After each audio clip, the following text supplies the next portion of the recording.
안녕하세요. 18년 경력의 실전 투자 슈퍼개미 윤 대표입니다. 자, 요즘 시장이 재미가 없어요. 마땅히 막 올라갈 종목들도 없고. 자, 그렇지만 여러분들 이 시기 그래도 나쁘지 않다라고 좀 말씀을 드리고 싶어요.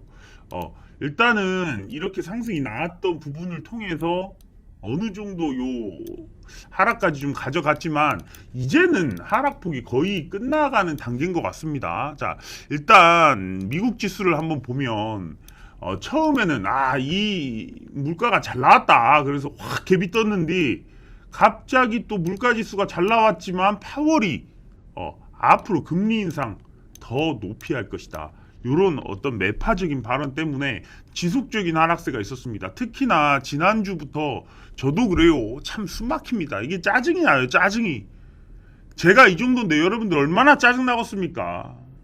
정말 주식하기 힘들다. 조금 좋아질라 했더니 자, 그래서 수익 줄 때 챙기려면 주식을 잘 하셔야 돼요. 어. 자, 일단은 낙폭이 점점 축소가 돼서 미국 증시는 이제 낙폭을 거의 마무리하나 요런 느낌을 주게 하는 그런 차트예요. 자, 그렇지만 니케이 지수를 가보면 급락이 좀 나왔죠. 자, 상해 지수도 가보면 3일 전에 이제 급락이 좀 나오고 조금 낙폭을 좀 줄여가는 그런 형국입니다. 자, 결국은 전 세계 글로벌 증시가 파월의 한마디로 인해서 낙폭이 좀 나왔고 그 낙폭을 점점 축소하는 단계에서 제가 볼 때는 이제 거의 하락의 바닥이 좀 잡히지 않았나 싶지만 또 증시라는 게 모르죠. 또 악재가 어떤 것들이 터지면 또 한번 반응할 테고. 자, 여기 보시면 BOJ 뱅크 오브 재팬입니다. 깜짝 통화 정책을 축소했다 그래요. 제가 이 부분을 좀 말씀을 드리고 싶어요. 사실상 일본마저도 금리 인상을 안 할 수가 없었구나 이런 거예요.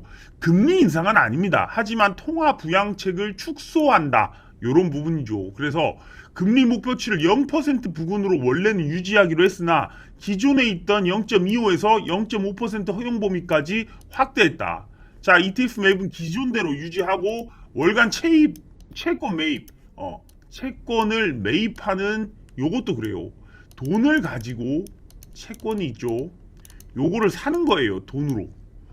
그러면 시중에 있는 돈이 이만큼 없어지겠죠. 그러니까 이것도 통화 부양책을 축소하는 방안이라는 겁니다. 자, 그래서 BOJ가 장기간 이 시장 금리 상단을 억눌러 왔지만 시장 기능이 지금은 저하됐던 것이 사실이다. 자, 그런데 이번 결정 시장 기능을 회복시키겠다는 의도. 자, 그렇지만 긴축으로의 전환은 아직은 시기상조이기 때문에 0.5% 위를 위협할 만한 상황은 아직은 아니다라고 했어요. 하지만 시장은 또 일본의 이런 부분들도 악재로 지금 해석하고 있는 모습입니다. 여러 가지 이유가 있어요. 제가 여러분들 이 텔레그램 들어오시면 됩니다. 제가 좀 시장에 막 이슈들이 많고 그러면 또 그렇지만 여기도 이렇게 보여드리죠. BOJ 정책 수정의 외인 기간 팔자. 일본이 초완화 정책, 통화 정책을 축소하는데 왜 외인과 기관이 팔았다는 이런 기사가 나올까요? 시장이 왜 또 하락할까요? 사실상 금리 인상. 자, 영국 예전에 기억하시죠? 영국이 시장하고 반대 방향으로 정책했다가 난리도 아니었습니다. 난리가 아니었어요. 그래서 총리까지 바뀌고 영국이 난리가 아니었던 게 시장하고 거슬러 가는 방향을 하다가 영국이 이 재정이 망해버리면 어떡합니까? BOE라 그러죠. BOE, 뱅크 오브 잉글랜드. 영국 중앙은행이 무너지면 유럽에 또 연쇄 부도가 날 수도 있는 그런 부분에 위기가 있었기 때문에 그때 증시가 좀 많이 하락을 했죠. 자, 지금 일본이에요.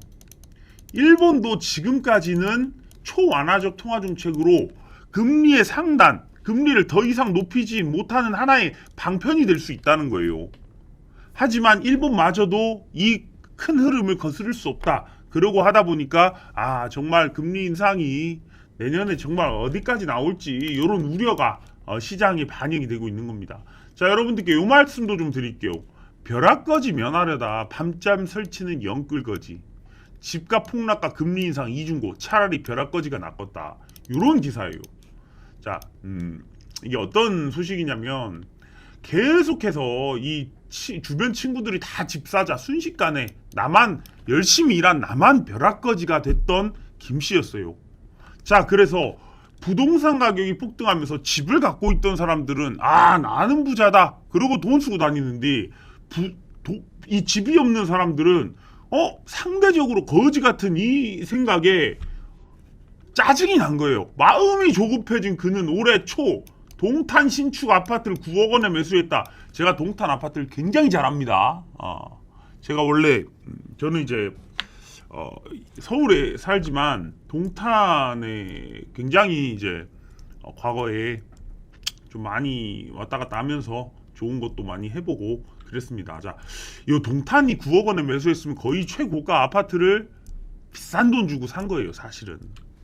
근데 여기서 모은 돈과 신용대출, 주담대출까지 총동원해서 말 그대로 영끌해서 샀대요. 자, 집이 있어 안도감은 잠시 부동산 하락이 나오니까 마음이 불안해지죠. 그래도 내가 살 집이니까 적잖은 위로가 됐지만 생활고에 시달리기 시작합니다. 금리 인상에 생활고에 직면했다. 대출 이자가 3.5%였는데 6%까지 늘어나니까 월 상한 금리가 200만 원씩 월 200만 원 현실적으로 월 한 80만 원씩 이렇게 80만 원 더 되겠죠. 한 160만 원 될 수도 있어요. 한 요 정도의 돈을 은행에 냈는데 요게 160만 원, 300만 원 요 돈을 월급 받아갖고 은행에다 내야 되는 상황이 온 거예요. 자, 그러다 보니까 굉장히 힘들죠. 자, B2 제가 그래서 여러분들 텔레그램에서 제가 이런 자산에 대한 얘기도 해드리니까 꼭 들어오시고요. 자, 오늘은 무료 추천주도 좀 괜찮았죠. 요즘 어제도 무료 추천주 좀 나쁘지 않았고요. 자, 오늘 무료 추천주도 샤페론도 중간에 급등이 나왔고 청담글로벌도 좋은 흐름 보여줬고 신라 SG는 폭등이 나왔죠. 막판에 신라 SG는 거의 깜짝 놀랐습니다. 신라 SG가 막판 3분 남기고 이렇게 급등을 해버렸어요. 자, 근데 팜스코는 또 내려갔으니까 많은 분들이 우네요. 자, 팜스코 오랜만에 팜스코 이것도 자, 여러분들 그래요. 단타라는 것을 연끌하시면 큰일 납니다.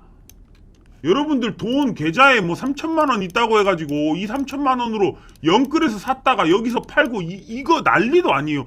이거 어떻게 해야 되냐면 욕심을 다 버리세요. 단타일 뿐이에요. 단타에 욕심 부리다 죽어요, 죽어.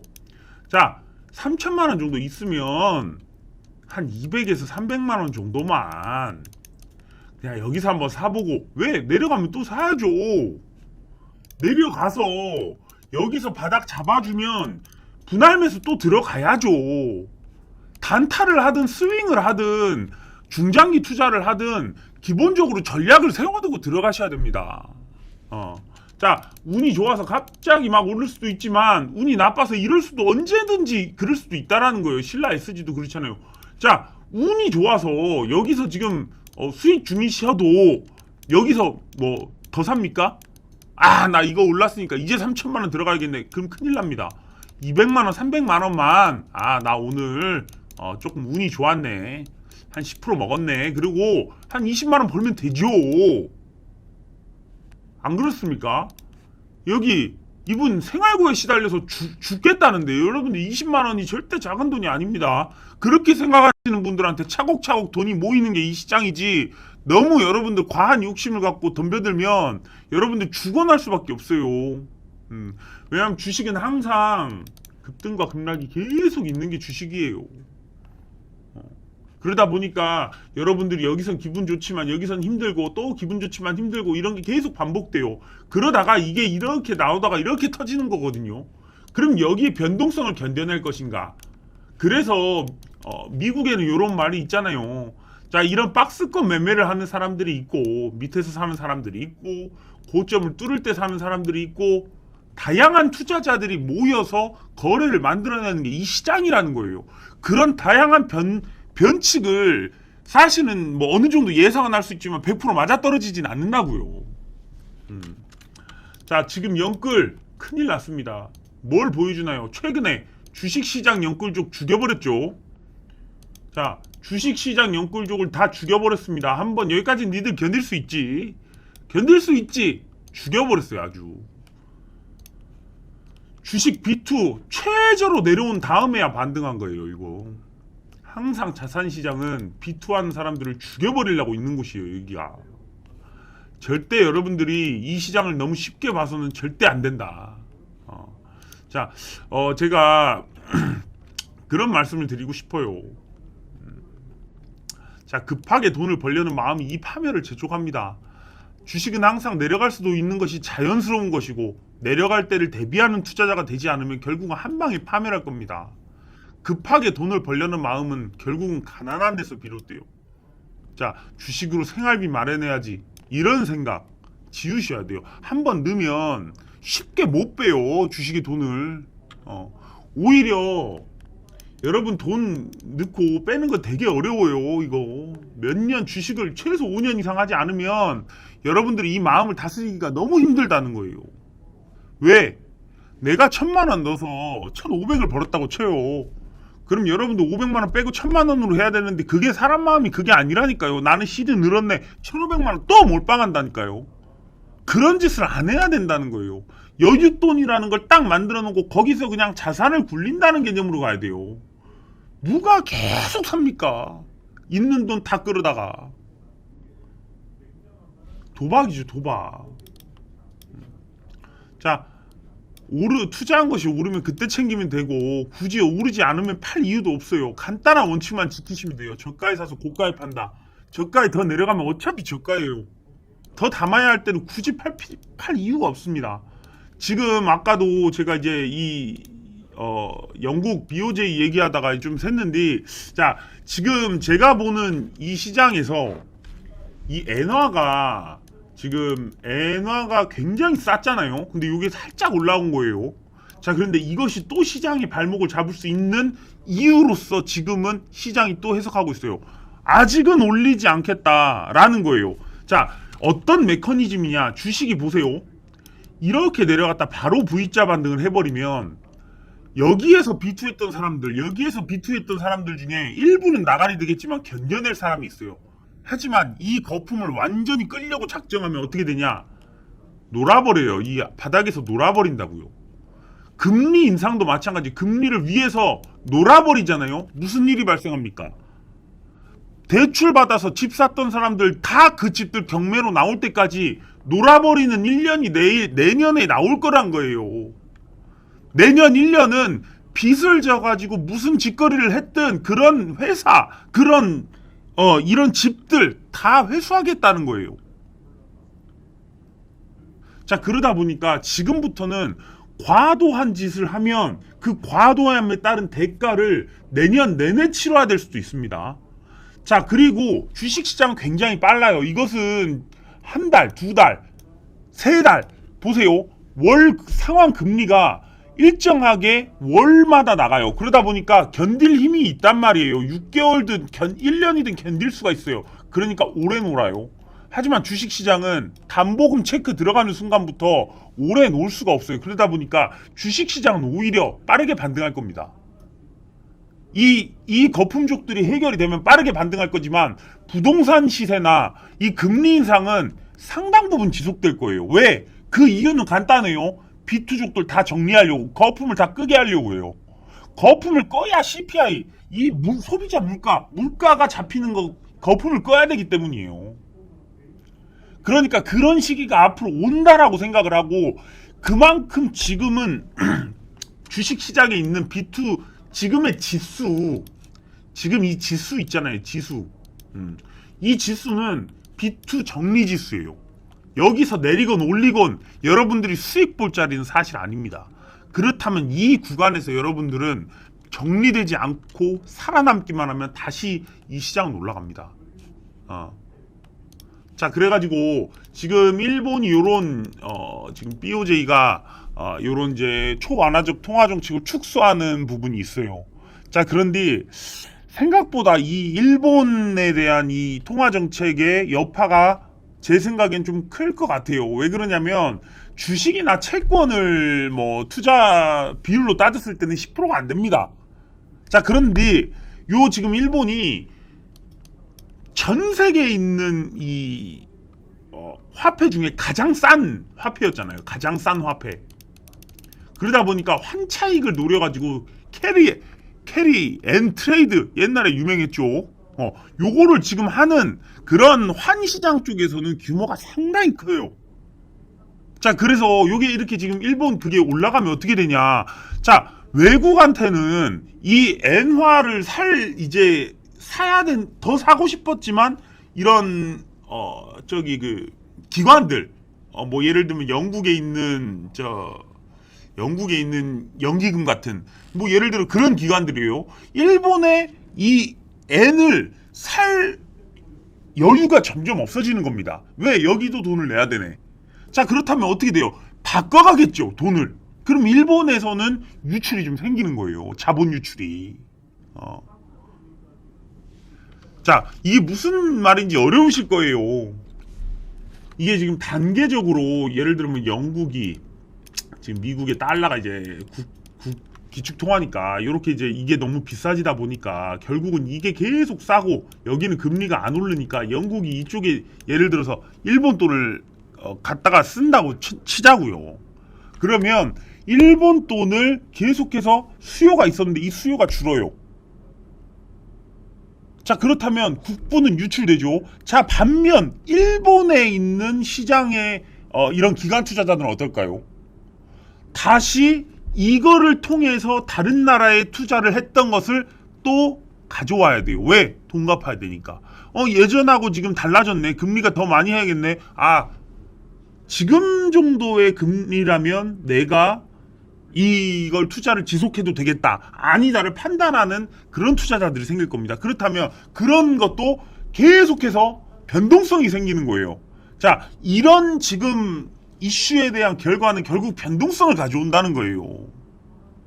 또 한 번 이 시장을 뒤흔드는 어떤 메커니즘이 되기 때문에 사실 외국인들과 기관이 지금 돈을 빼고 있는 건데, 자, 결국은 이것도 그래요. 어떻게 보면 전 세계적인 입장에서는 야, 일본도 너도 결국은 이 금리 인상 기조에 맞게 정책을 바꿀 수밖에 없구나. 시장을 거스를 수 없구나. 이렇게 해석을 해서 시장이 자리를 잡아갈 수도 있으나 또 반면 다르게 해석할 수도 있어요. 야, 금리 인상 심각하구나. 그렇게 해석할 수도 있다는 거예요. 시장은 결국 있어야 할 자리에서 소식을 냅니다. 자, 여기서 하루 떨어지고 하루 오르고가 문제가 아니라 이 자리에서 시장은 이 뉴스를 해석할 뿐이에요. 결국 시장이 위로 올라가는지 마는지는 자기들이 결정하는 거예요. 그런 다음에 나온 뉴스를 토대로 해석을 하겠죠. 물론 그 해석이 우리가 그냥 일반적으로 흔히 느껴지는 그런 것들은 대부분 많은 투자자들이 그렇게 생각한다. 이렇게 되면 올바른 해석이겠죠. 하지만 이런 두 가지 양면의 칼을 갖고 있는 이슈가 나오면 조금 시장이 그러니까 변동성이 생기는 거예요. 어제도 이제 미국 시장이 이제 시작하자마자 막 올랐다가 또 내려가고 다시 또 반등하고 그걸 보여줬는데 그런 변동성이 생긴다는 거죠. 자, 더 심각한 건 사실은 지금 테슬라가 더 뭐 8% 떨어지고 이런 부분들이에요, 사실은. 자, 그런데 항상 그렇게 생각을 하세요. 이 주가가 떨어져야 사죠. 안 그렇습니까? 언제까지 계속 하늘 고점에 있으면 여러분들이 언제 삽니까? 자, 지금 이 시간을 견디면 무슨 시간이 온다? 주식시장이 올라가는 시간이 와요. 저는 이런 관점으로 지금 투자를 하고 있다는 거예요. 그리고 여기서 주식시장에서 돈을 벌면 내년에 경매로 나오는 그런 부동산을 좀 많이 알아볼 생각입니다. 자산이 계속 돌고 돌지만 그 안에서 우리는 차익거래를 만들어내야 돼요. 자산이 싼 곳에 가서 매수를 하고 자산이 비싸지는 곳에서 매도를 하고 전반적인 이 시장의 메커니즘을 따라가면 사실 돈은 지속적으로 벌립니다. 하지만 이 단기간에 너무 많은 돈을 벌겠다는 어떤 그 욕심이 올바른 투자를 못하게 합니다. 자, 오늘 말이 좀 길어졌는데 조금 제가 좀 여러분들한테 할 말은 많은데 정리가 참 굉장히 많은 것들이잖아요. 사실 뭐 이 통화정책 하나만 얘기해도 얼마나 많은 얘기를 해야 됩니까? 사실 어려우실 수 있지만 한 번씩 요 배경 지식 쌓는다 요런 생각으로 요렇게 좀 영상을 청취해 주셨으면 좋겠고, 자, 이 구간에서 비투가 정리되는 그런 시간을 우리는 과도하게 투자하지 말고 잘 견뎌냅시다. 이렇게 좀 말씀을 드리고 싶습니다. 그래도 지금 낙폭이 많이 줄었기 때문에 다시 한번 시장에 훈풍이 불면 더 좋은 많은 종목들이 우후죽순 올라가는 그런 날이 머지않아 올 거라고 생각합니다. 자, 그때까지 한번 잘 견뎌 보자는 말씀 드리면서 영상 마무리 짓겠습니다. 끝까지